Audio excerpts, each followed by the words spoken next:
പ്രത്യാശയോടെയും ദിനം.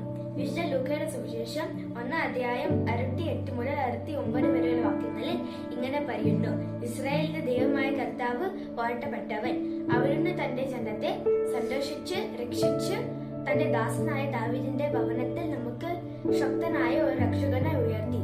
ബത്ലഹേമിലെ കാലിത്തൊഴുത്ത് നമ്മെ പഠിപ്പിക്കുന്നത് വിനയത്തെ കുറിച്ചാണ്.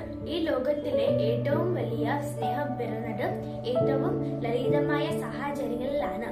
ആ ലളിത ജീവിതത്തിന്റെ മഹത്വം തിരിച്ചറിയാൻ ഈ ദിനങ്ങൾ സഹായിക്കട്ടെ. ദേവപുത്രന്റെ ജനനം ലോകത്തിന് നൽകിയ ഏറ്റവും വലിയ സന്ദേശം സമാധാനമാണ്. യുദ്ധങ്ങളും വിദ്വേഷങ്ങളും നിറയുന്ന ഈ ലോകത്ത് നമ്മുടെ മനസ്സുകളിൽ സമാധാനത്തിന്റെ കർത്താവിനെ സ്വീകരിക്കാം. ആന്തരികമായ ശാന്തതയും മറ്റുള്ളവരോടുള്ള കരുണയും നമ്മുടെ ജീവിതചര്യയാക്കാൻ ശ്രമിക്കാം. ഈ ക്രിസ്മസ് ദിനങ്ങൾ നിങ്ങളുടെ ജീവിതത്തിലും പ്രത്യാശയുടെ പ്രകാശം പരത്തട്ടെ. എല്ലാ മനസ്സുകളിലും സമാധാനത്തിന്റെയും സന്തോഷത്തിന്റെയും